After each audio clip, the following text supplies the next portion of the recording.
aqui a tela. Primeiramente, eu queria agradecer Dislexia TDAH Amor de Mãe, em nome da Samantha, e também ao Instituto ABCW-RW e companhia, em nome da doutora Alessandra e do doutor Rubens Weinstein, né? Então, a gente vai falar um pouquinho aqui hoje, brevemente, sobre a questão da fonoaudiologia e a intervenção da dislexia.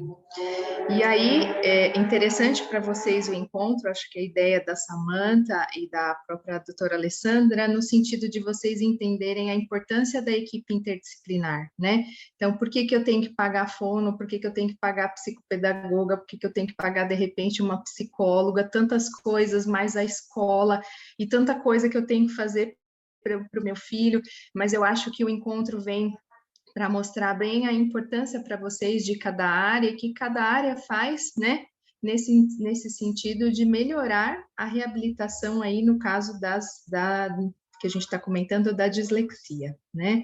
Então, eu sou fonoaudióloga, pedagoga e psicopedagoga, também trabalho aqui no NEA, né, no Núcleo Especializado em Aprendizagem, na equipe, e vou falar aqui para vocês um pouquinho dessa questão da fonoaudiologia de uma forma breve, mas a importância que ela tem nesse trabalho com a dislexia, tá? Então, a fonoaudiologia é uma ciência que estuda, trabalha bastante aí prevenindo, habilitando e reabilitação essas alterações da comunicação humana.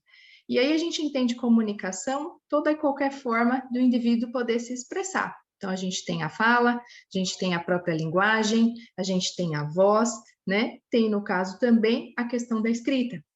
E aí entram as nossas crianças, porque é uma forma importante que eles vão ter que desenvolver, ter que aprender a desenvolver a leitura e a escrita, e quando eu não consigo, ou eu percebo que eu não consigo, isso vai me gerando outros problemas, como a própria Karina falou para vocês, né? Questões aí socioemocionais, questões, como a Alessandra também falou, que mexem na autoestima. Por quê? Porque eu tenho a inteligência, né, dentro dos padrões que a gente considera normal, mas eu percebo que eu não estou conseguindo aprender e render como as outras crianças, né?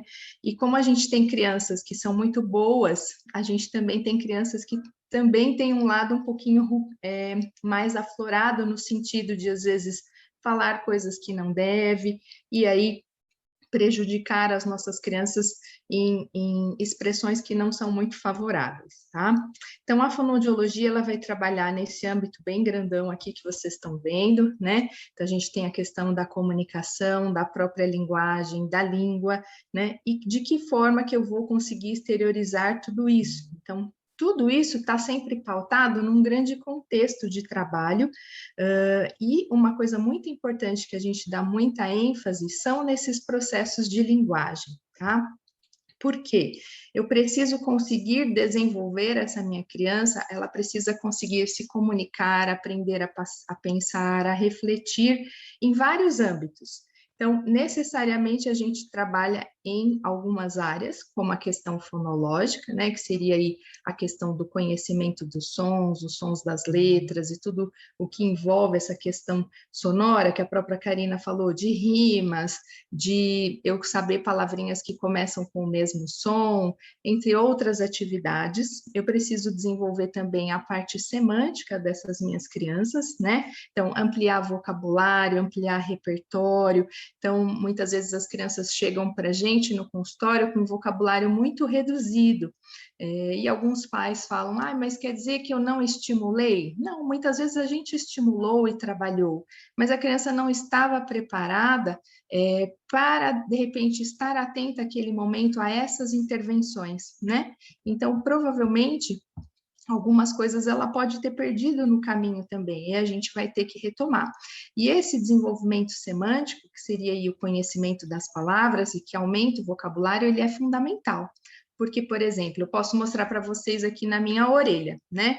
Como que a gente chama isso? Nós o chamamos de brinco, ok.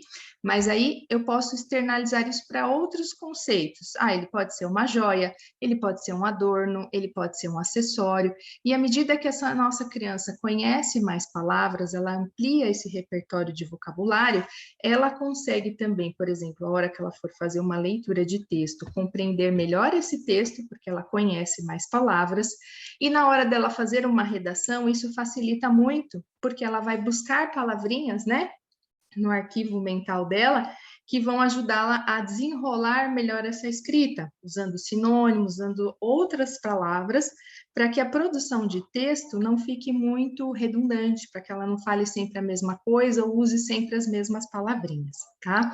Isso está muito ligado também ao desenvolvimento morfológico e sintático, né? Que a criança conhecer palavras e derivações de palavras. Então, por exemplo, saber que cabeleireiro deriva da palavra cabelo, né? Cabelo, cabeleira, cabeleireiro. Então, isso tudo é importante para o desenvolvimento, que vai ajudar a gente, por exemplo, em momentos que nós vamos trabalhar com eles a questão da escrita. Então, quando eu vou pensar em palavrinhas, né? Chuva, chuveiro, chovia, por que a gente vai usar esse CH? Ou por que aquela palavra eu escrevo com X? Então, peixe, peixe eu escrevo com X. Então, peixaria, peixeiro, todas que vão derivar dessa, eu vou usar o X também. Então, a gente trabalha com a criança não necessariamente só no decorar a questão da ortografia, até porque as crianças com dislexia, vocês bem sabem, têm dificuldade com essa ortografia, mas ao refletir sobre as palavras, eu consigo fazer com que elas pensem na hora de escrever e não necessariamente fiquem presas só àquilo que foi decorado. E aí as chances de erros acontecerem diminuem bastante.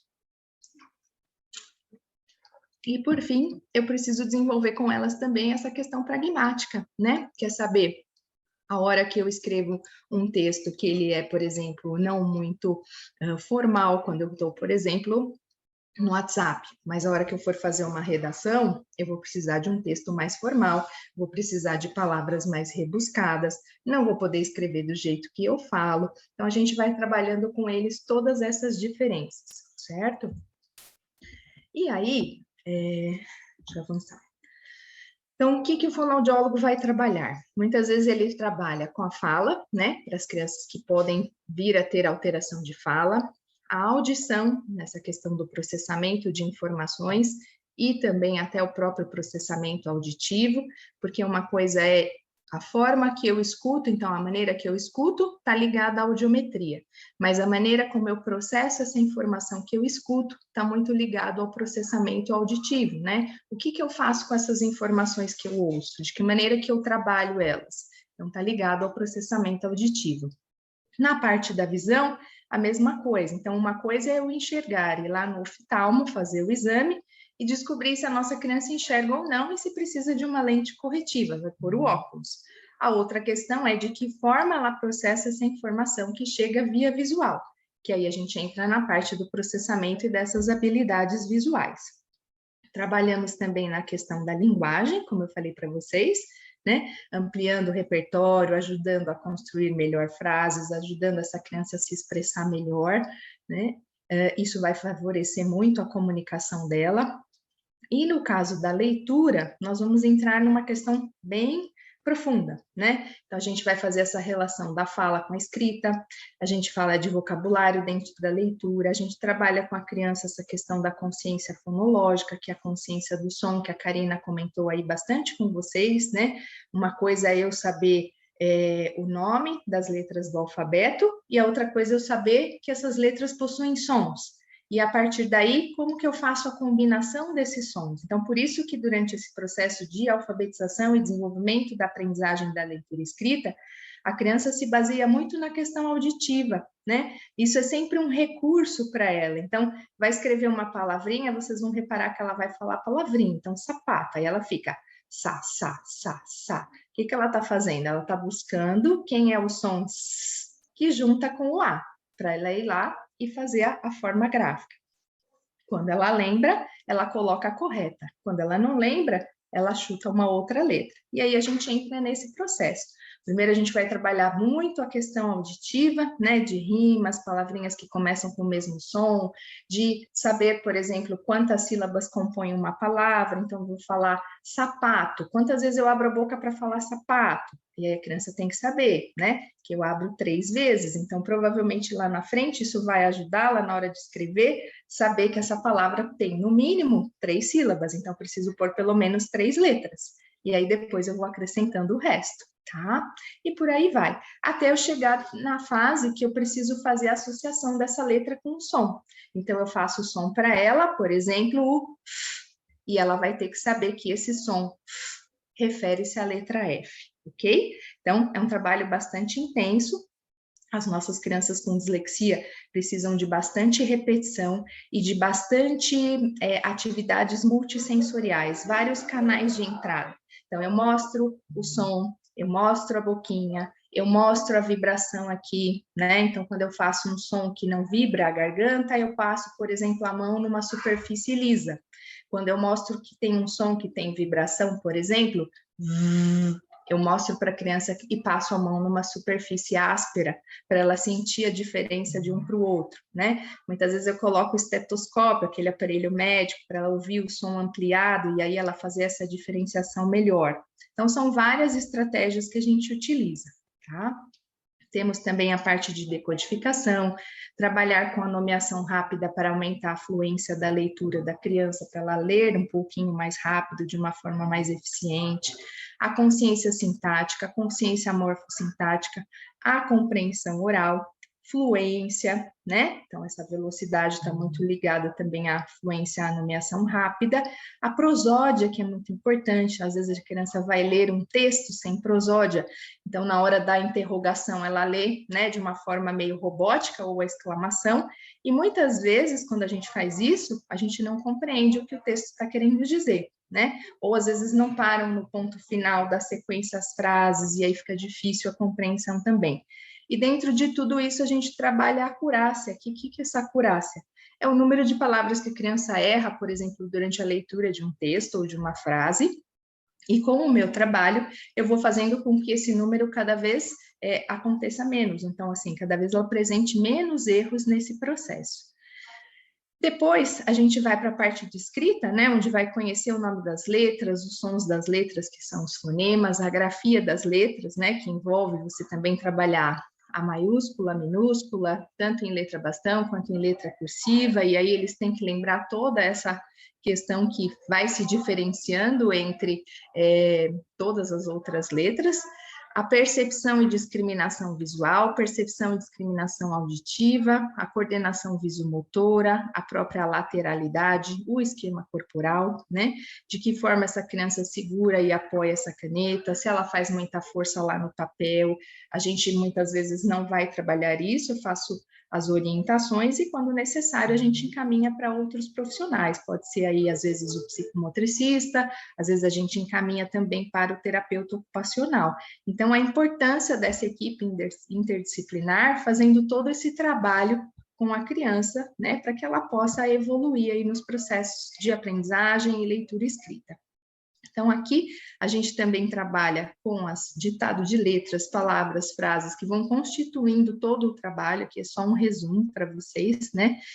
Ditado de pseudopalavras, repetição de pseudopalavras, porque eu vou ver se essa criança não conhece essas palavras esquisitas, ela ouve, por exemplo, e repete para mim. Depois eu peço para que ela escreva, então eu vou ver se ela está fazendo a conversão do som que ela está ouvindo na forma escrita. Ok? Temos a cópia escrita a partir de sequência lógico-temporal, então tem muita criança que inicia o processo de leitura escrita, mas tem dificuldade para começar a escrever historinhas. Então, a gente trabalha muito com essas sequências, né, de causa e consequência, ou que uma coisa leva a outra. Ela coloca essa sequência na ordem, explica para a gente oralmente, trabalhamos então a parte oral, e depois a gente vai para a parte escrita. E depois a gente vai tirando esses apoios, né, para que ela consiga começar a colocar essas ideias no papel.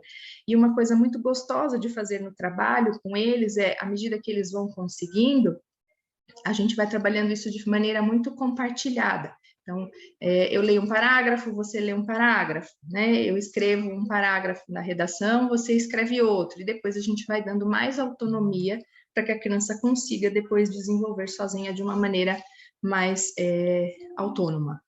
E aí a gente faz uso também de muitas estratégias, né? Estratégias, como eu falei para vocês, multissensoriais, jogos, atividades, às vezes atividades que vão para o papel também, né? À medida que a gente precisa trabalhar aí com a repetição, com um treino, para que a gente possa melhorar essas habilidades. muitas orientações à escola, adaptação em sala de aula, adaptação em provas quando necessário, né? E a gente também precisa fazer o contato com os profissionais afins que estão trabalhando com essa criança, para a gente fazer essa ponte e poder tratá-la da melhor maneira possível, né? Porque o maior interessado é a própria criança ou o jovem que está nesse processo. Então, a gente tem que fazer essa troca junto com os profissionais, junto com a escola, para que tudo possa fluir da melhor maneira possível. E também junto à família, né? Esse tripé funciona muito bem quando todos estão engatilhados. Então, é isso que eu queria passar para vocês. Eu gosto muito dessa frase do Einstein, né? Que fala que a leitura após certa idade distrai excessivamente o espírito humano de todas as reflexões criadoras. Todo homem que lê demais e usa o cérebro de menos adquire a preguiça de pensar. Então, gostaria de agradecer novamente aqui a Samantha pelo convite, a doutora Alessandra, o doutor Rubens, em nome do Instituto ABCWRW, e vamos dar sequência, então,